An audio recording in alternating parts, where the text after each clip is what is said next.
आप देख रहे हैं न्यूज लाइव 10 और मैं हूं आपके साथ नबील अख्तर। कोरोना वायरस को लेकर रोज नए से नया खुलासा हो रहा है। अब वैज्ञानिकों ने बताया है कि लखनऊ के पानी की जांच में पानी के अंदर कोरोना वायरस पाया गया है। उत्तर प्रदेश में नदियों में बही जा रही कोरोना वायरस से संक्रमित लोगों के शवों को डाले जाने की खबर पर भारतीय आयुर्विज्ञान अनुसंधान परिषद और WHO ने पानी पर अध्ययन किया, जिसमें लखनऊ में 3 जगहों से पानी के नमूने लिए गए, जिनमें से एक सैंपल पॉजिटिव पाए जाने के बाद अब कोरोना को लेकर एक और नया खतरा मंडराने लगा है। नदियों में शव बह जाने के बाद वैज्ञानिकों के दिमाग में पानी का परीक्षण किए जाने की बात आई थी। लखनऊ में 3 जगहों से सैंपल लिए गए हैं। उनमें खदरा के रूपपुर, घंटाघर और मछली मोहाल के ड्रेनेज से सैंपल लिए गए हैं। कुछ डॉक्टरों का कहना है कि मल के जरिए भी वायरस पानी में जाने की संभावना है। हम आपको बता दें कि इससे पहले भी मुंबई और हैदराबाद के पानी में कोरोना वायरस होने की पुष्टि हो चुकी है। अब इस पर गहन अध्ययन किए जाने की संभावना जताई जा रही है। उत्तर प्रदेश सरकार ने एक नया आदेश जारी कर दिया है, जिसको लेकर राज्य कर्मचारियों में गुस्सा देखा गया है। दरअसल कोरोना महामारी के चलते सरकार ने राज्य कर्मचारियों के वेतन से 25% कटौती करने का फैसला लिया है। बताया यह जा रहा है कि यह आदेश केवल अस्पताल में काम करने वालों के लिए ही निकाला गया है, जिसके विरोध में उत्तर प्रदेश राज्य कर्मचारी परिषद के प्रांतीय आह्वान पर सभी कर्मचारी जिला अस्पताल परिसर में जमा हुए और विरोध जताया। इस दौरान उन्होंने शासनादेश की प्रतियों को आग के हवाले भी किया। उनका कहना था कि सबसे ज्यादा रिस्क पर वो नौकरी कर रहे हैं और राज्य सरकार ने उनके साथ ये कैसा व्यवहार किया कि उनको प्रोत्साहन देने के बजाय उनको हतोत्साहित करने का काम किया है। कर्मचारियों ने जल्द से जल्द इस शासनादेश को वापस लेने की मांग की है। भारतीय किसान यूनियन ने आज का दिन काला दिवस के रूप में मनाया। हम आपको बता दें कि 3 कृषि कानूनों के विरोध में आज किसानों को धरने पर बैठे हुए 6 महीने पूरे हो चुके हैं। किसानों का कहना है कि 6 महीनों से कृषि कानूनों को निरस्त करवाने और MSP पर कानून बनाने को लेकर दिल्ली बॉर्डर पर दिए जा रहे धरने के बाद भी अभी तक कुछ नहीं किया गया है। आज किसानों ने अपने घरों, वाहनों और ट्रैक्टरों पर काले झंडे लगाकर काला दिवस मनाया। खुद्दार मेरे शहर में फाके से मर गया, राशन तो मिल रहा था, फोटो से डर गया, खाना थमा रहे थे लोग सेल्फियों के साथ, मरना था जिसको भूख से वो गैर से मर गया। 22 मई को थाना मंडावली के गांव रामपुर चाडा में कुछ लोगों के बीच शराब के नशे में गाली गलौज हो गई थी, जिसमें हुई मारपीट के दौरान मदन की मौत हो गई थी। तहरीर के आधार पर पुलिस ने आरोपियों को गिरफ्तार करके जेल भेज दिया था। घटना के बाद पुलिस को पता चला कि मदन सिंह की आर्थिक स्थिति अच्छी नहीं थी और वो अपने घर में अकेला ही कमाने वाला था, जिसके पता चलने पर SP बिजनौर ने उसके परिवार को सहायता पहुंचाने का आदेश मंडावली थानाध्यक्ष को दिया, जिसके बाद थानाध्यक्ष पीड़ित के घर पहुंचे और परिवार को आवश्यक खाद्य सामग्री दी गई। उन्नाव में सब्जी विक्रेता फैसल के साथ हुई मारपीट के बाद फैसल की मौत से माहौल गर्मा गया था। फैसल की हत्या में नामजद किए गए सिपाही विजय चौधरी को पुलिस ने गिरफ्तार कर लिया और SP ने उससे पूछताछ की। सिपाही का कहना है कि उसने फैसल को सिर्फ 2 थप्पड़ मारे थे, वो भी तब जब उसने उसकी बाइक पर बैठने से मना कर दिया था। SP ने उसे कोर्ट में पेश किया, जहां से उसे जेल भेज दिया गया है। आरोपी दोनों सिपाही CCTV कैमरे में फैसल को थप्पड़ मारकर अपने साथ ले जाते हुए साफ देखे जा सकते हैं।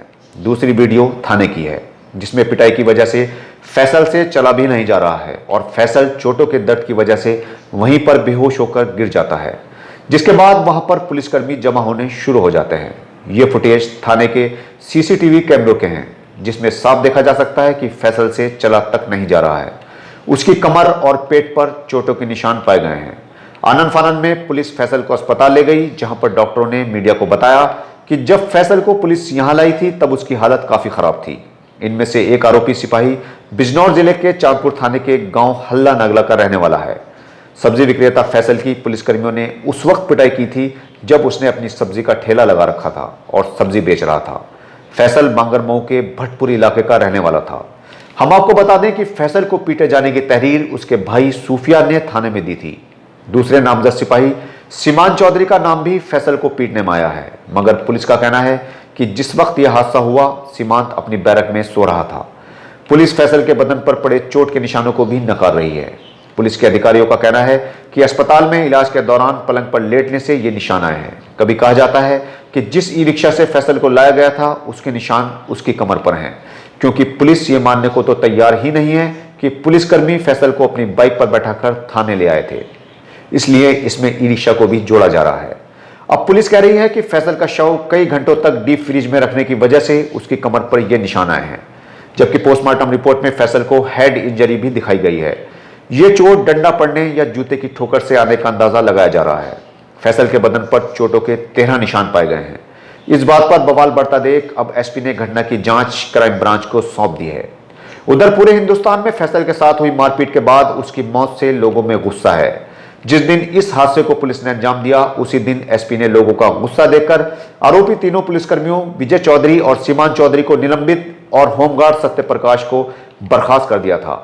इसी दिन बिजनौर में भी घंटाघर पर फल बेच रहे जीशान पर बिजनौर पुलिस ने डंडा फेरा, जिससे उसके काफी चोटें आई थी, जिसको जीशान ने मीडिया को दिखाया भी था। जीशान का कहना था कि एक जीप में भरकर पुलिसकर्मी आए और उसके ऊपर डंडा फेरना शुरू कर दिया। हालांकि जीशान उन पुलिसकर्मियों के नाम नहीं बता पाया था। यहां पर बड़ा सवाल यह है कि हाथ उठाने और डंडे फेरने का क्या मतलब है। इस तरह की अमानवीयता का अधिकार किसी के पास नहीं है। अगर कोई कोरोना कर्फ्यू का उल्लंघन करता भी है तो उसका चालान किया जाए और उसके खिलाफ महामारी अधिनियम के तहत मुकदमा दर्ज किया जाए। लेकिन लोगों को इस तरह बेरहमी से मारना पीटना कि उनकी मौत तक हो जाए, यह मानवाधिकार का खुला उल्लंघन है, जिसकी सही से जांच करते हुए दोषियों के खिलाफ सख्त से सख्त कार्रवाई की जानी चाहिए।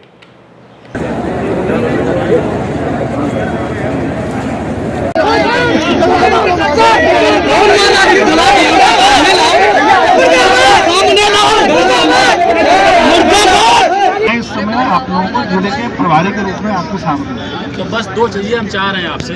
आप एक चीज ये कि आप थाने का सस्पेंशन दे दीजिए और जिन्होंने अपराध किया उनको बंद करा दीजिए। हम लोग बंद करा दीजिए।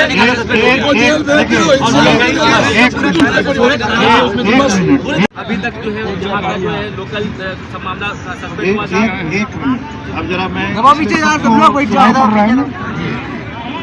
आप लोग जरा मेरे ऊपर यकीन करो।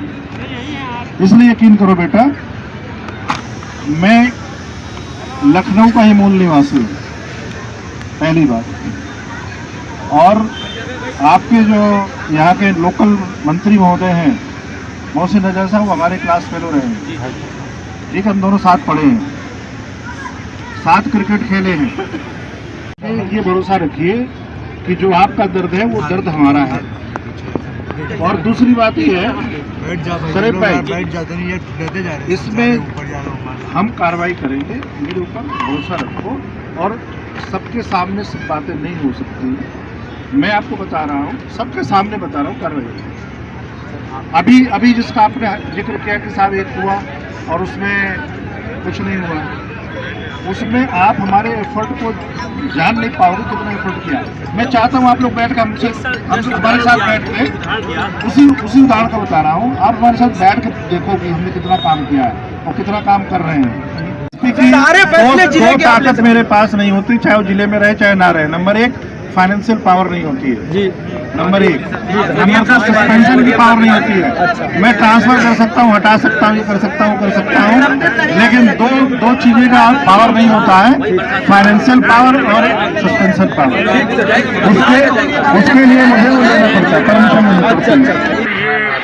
ये लड़का पुलिस वाले लाए थे तो, और हमारे पास बहुत ही खराब कंडीशन में आया था, बहुत ज़्यादा तबीयत खराब थी, पेट में दर्द लेके आया था। तो हमने उपचार किया, रिफ़र कर दिया और रिफ़र किया। गाड़ी स्वाट बुलाई और गाड़ी आ नहीं पाई, उससे पहले ही स्टार्ट हो गया।